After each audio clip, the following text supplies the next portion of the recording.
Oke, the number one local hits, this is We Radio. Oke, selamat siang ya. Selamat siang dulu dewa sekalian. Kita kembali online di Wastu. Program Wastu Dialog Arsitektur kali ini tampil dengan hal yang berbeda. Jadi tampil di meja bar, ngobrolin tentang arsitektur Mas Ian sambil berbicara dengan Mas Eki nih hari ini. Oke. Mas Eki pasti kenal dong, kan kita sering acara bareng. Kalau mau tahu acaranya ada Ngopi Darat ya Mas ya? Ada Kopi Darat. Ya, Ikatan Arsitek Indonesia ya khususnya. Nah, khusus hari ini kita akan ngobrol dengan Mas Eki ini sebenarnya ngomongin tentang mau pesan apa dulu Mas? Tak bikinin kopi aja ya? Yang spesial loh ya. Oke. Kita akan ngobrol yang spesial yaitu kopi. Oh bukan, kita mau ngobrol yang spesial yaitu istrinya Mas Eki. Oh bukan. Tapi kita ngobrol yang spesial yaitu di mana Mas Eki mengikuti sebuah acara ya Mas ya? Iya. Dan ini menarik sekali nih dulu deh, acara yang mungkin menurutku rada nggak biasa dan nggak umum gitu. Acaranya Sekolah Boto ya Mas? Sekolah Boto. Bener ya, namanya Sekolah Boto. Diadakan oleh Ikatan Arsitek Indonesia Ikatan Jawa Arsitek Timur. Indonesia Jawa Timur. Jawa Timur. Nah, Sekolah Boto itu apa sih Mas? Maksudnya ini ngobrol dulu ya, sekilas Sekolah Boto itu apa? Mungkin Mas Eki yang bisa jelasin. Kalau saya mikirnya ya cuma sekolah, apakah sekolah membuat batu bata, atau sekolah menyusun batu bata, atau sekolah membangun batu bata. Maksudnya membangun sesuatu dengan batu bata. Atau apa Mas Eki gitu? Mungkin Mas Eki bisa cerita sambil tak bikinin kopi ya. Oke. Si Sekolah Boto itu Mas itu tentang bagaimana menjual bata. Oh bukan. Jadi Sekolah Boto itu bukan. Jadi Sekolah Boto ini diinisiasi oleh IAI Jatim supaya lebih mengenal, lebih dekat gitu ya tentang material-material yang biasa digunakan oleh arsitek-arsitek. Salah satunya ini adalah bata. Oke. Jadi kita coba lebih dekat gitu ya, lebih mengenal bata material ini yang kita gunakan itu gimana prosesnya, kemudian bahan bakunya itu apa. Nah itu kita pelajari itu, Mas. Jadi mulai dari proses dia desain, kemudian sampai pencetakan itu kita masih masuk ke dalam satu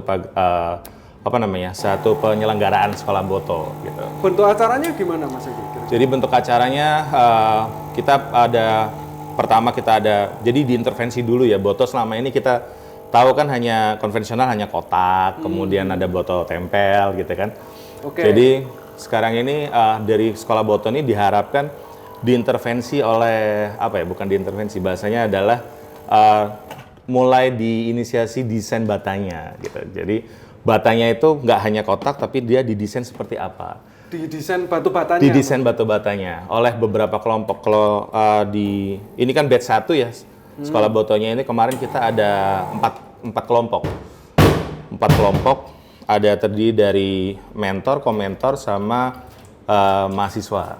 Oke. Kebetulan IAI Jatim kerjasama dengan Universitas 17 Agustus 1945. Oke. Jadi nanti kemarin itu kita berkolaborasi mulai dari pertama kita pengenalan dulu, kemudian kita ngobrol sama pengrajin, kemudian masuk ke tahapan desain sampai kita cetak tuh batanya. Jadi ternyata bata itu nggak segampang itu. Yang selama ini kita tahu kan kita hanya tinggal pesan terus kemudian tukang menata, masang jadi dinding gitu aja kan. Ternyata prosesnya nggak semudah itu gitu. Mulai ada dari tanah bahan bakunya, terus kemudian bahasanya dipres ya, pengepresannya dan lain sebagainya, itu kemarin kita pelajari semua. Itu di Mojokerto Mas Eki? Di Mojokerto. Nah itu teman-teman yang mendaftar ini pesertanya siapa Mas Eki? Jadi pesertanya terdiri dari yang pertama untuk mentor adalah arsitek profesional, tentu arsitek yang memiliki SKA maupun STRA. Kemudian juga ada komentor, yaitu lulusan arsitek. Lulusan arsitek walaupun belum memiliki STRA dan SKA itu bisa mendaftar sebagai komentor. Kemudian pesertanya ada dari mahasiswa yang tadi sudah dikerjasamakan dengan Universitas 17 Agustus 1945. Oh berarti pesertanya mahasiswa dari kampus ya? Ya, dari kampus. Oke. Jadi prosesnya tuh menarik tuh Mas. Jadi saya pikir bata itu kan cuman bentuknya kotak. Terus kemudian prosesnya nggak serumit itu kiranya. Ternyata begitu kita mengenal dengan pengrajin gitu, ternyata dia bata press itu melalui proses yang lama, kemudian dari pengeringannya gitu. Dan mendesain batu bata pun juga ternyata nggak hanya desain, tapi kita harus bisa beradaptasi dengan itu molding ya, kita nyebutnya molding gitu, pencetaknya itu gitu. Jadi modifikasi itu harus koordinasinya dengan banyak pihak. Itu gitu. kapan, Mas? Itu kemarin dalam rentang waktu sekitar kurang lebih 2 mingguan ya, Mas. 2 minggu dari tanggal berapa sampai tanggal berapa, Mas? Waduh, kemarin di Desember ya, di Desember kemarin. Ya, Desember. Jadi memang bagi dulur dewe atau teman-teman arsitek yang di luar sana masih ada sesi berikutnya nggak, Mas? Kemungkinan nanti akan ada ya? ada batch selanjutnya. Ada batch selanjutnya. Ada batch Jadi, selanjutnya. Menarik sekali karena saya sempat lihat gitu, ternyata bata itu bisa macam-macam ya, Mas ya. Waktu itu kalau nggak salah timnya Mas Eki itu setup bata bentuknya anyam ya? Anyam ya? Yeah. Anyam itu bentuk dasarnya bata. Kalau misalnya kita selama ini mikir bata itu kotak, ini bentuknya gimana ya, Mas? Jadi kalau kita tuh kan dasarnya pertama tuh ngambil dari bentukan gedek ya.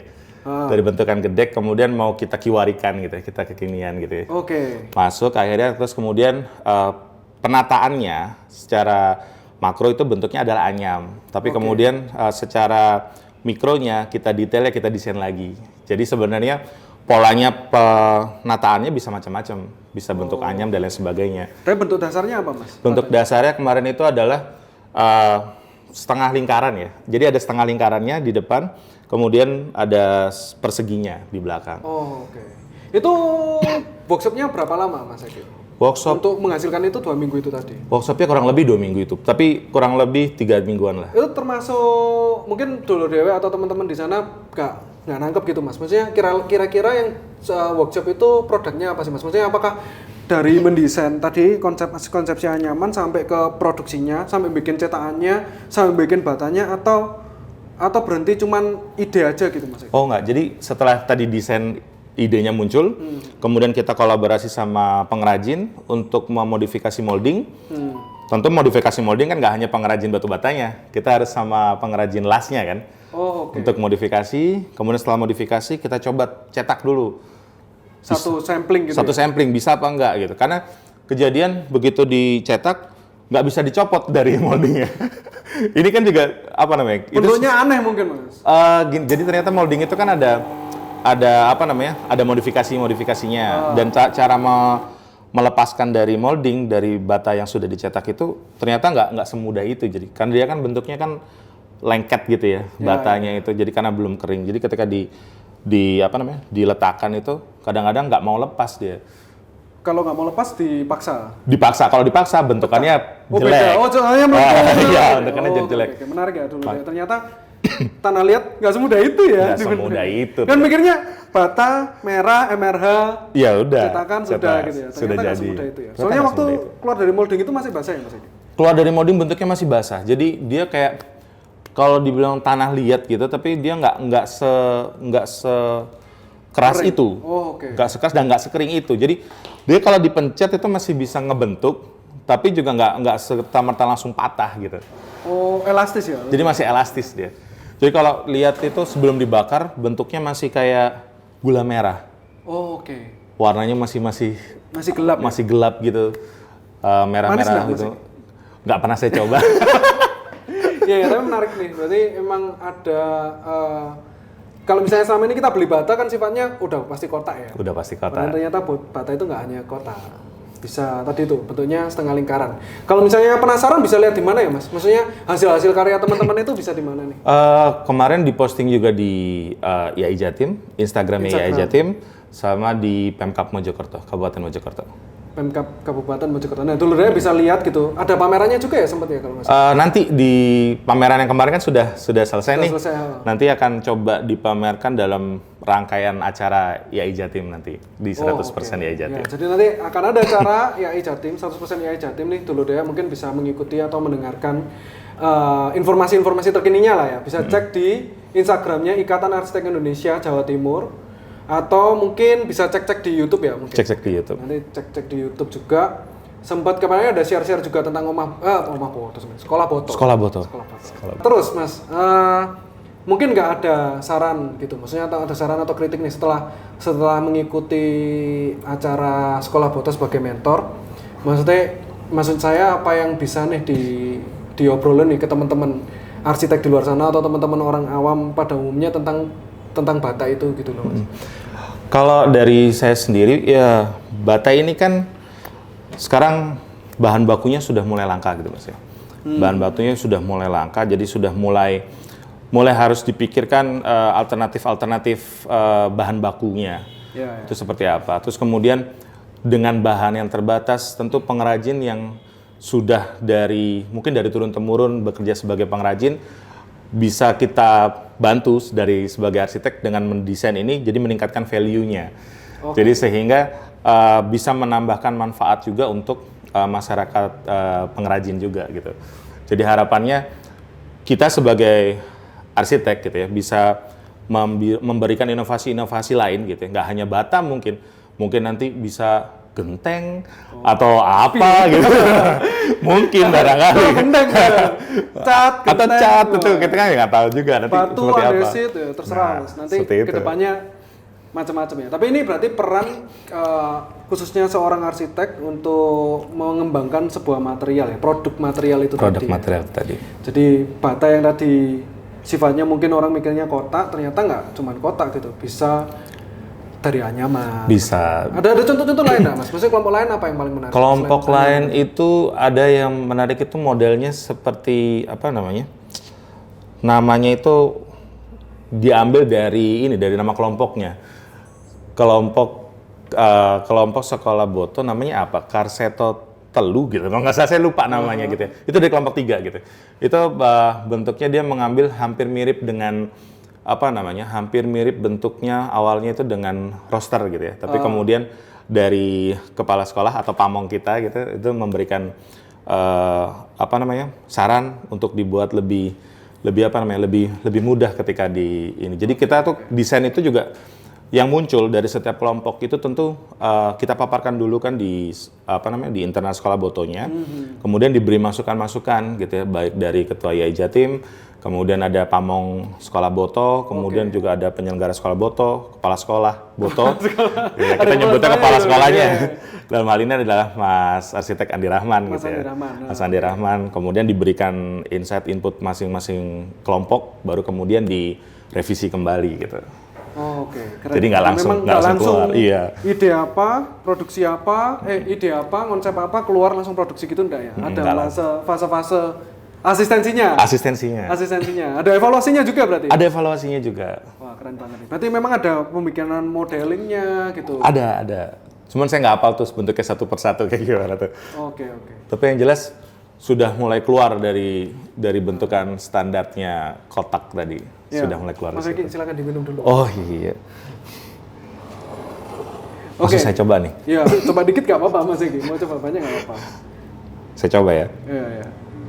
Oke, ya. Kurang lebih kita udah ngobrolin tentang sekolah Boto yang cukup banyak. Nanti mungkin kalau misalnya teman-teman di luar sana nih, teman-teman dulu deh mau ngecek langsung ke IG-nya YAI Jatim aja atau ada websitenya khusus Mas? Oh, sementara masih di IG-nya YAI Jatim. Di IG-nya YAI Jatim ya. Nanti kalau misalnya mau nih, anggaplah ada sekolah Boto Jilid 2 atau sekolah Boto Jilid 3 itu apakah terbuka untuk umum ya Mas? Belum tahu ya. Terbuka nanti, tapi kan lihat di pengumumannya aja di IG. Lihat di pengumumannya di IG ya. Nanti kemungkinan nih dulu deh kalau mau daftar. Ini apakah terpatok untuk teman-teman arsitek ya? Pastinya mungkin fokusnya ke teman-teman arsitek ya. Tapi kalau misalnya ada teman-teman di luar sana yang mau ikut berkolaborasi, silakan monggo ya ngobrol dengan teman-teman YAI Jatim untuk misalnya saya bukan pengrajin Boto nih Mas, saya pengrajin paving nih, mau bikin sekolah paving gimana? Silakan gitu kontak ke teman-teman YAI Jatim, kontak di Instagramnya YAI Jatim atau langsung kontak sekretariat ya? Iya. Bisa juga sekretariatnya YAI Jatim juga. Nah, mungkin itu dulu dewek kita pastunya mungkin sampai di sini dulu ya Mas Eki ya. Nanti kita bisa ngobrol-ngobrol lebih lanjut lagi tentang sekolah-sekolah yang lain. Dan kalau mau lihat karyanya Mas Eki tentang anyaman tadi penasaran ada di IG ya Mas ya? Ada di IG, itu karyanya kelompok 4. Karyanya kelompok 4 nih. Kelompok 4 silakan di like, ditambah komen nih misalnya mau dibikin apa boleh ya. Boleh. Ya gitu ya, mungkin dulu deh yang mau ngecek bisa ngecek di IG YAI Jatim nih dulu deh ya. Dan kalau ada masukan nih untuk teman-teman YAI Jatim, sekolah-sekolah yang lain dong, silakan. Terbuka banget ya. Oke nih. Dulu deh kita mengakhiri waktu kita pada sore hari ini ya. Ini udah sore nih. Sudah sore, nanti kita akan jumpa lagi di konten-konten waktu berikutnya. Mungkin ada teman-teman yang lain ya. Oke, thank you. Kembali lagi di Wastu Dialog Arsitektur dan sampai jumpa. Dadah. Ya, Wiradu Indonesia, kita kuat bisa berkarya. Thank you, dulu dewek. Oh, iya.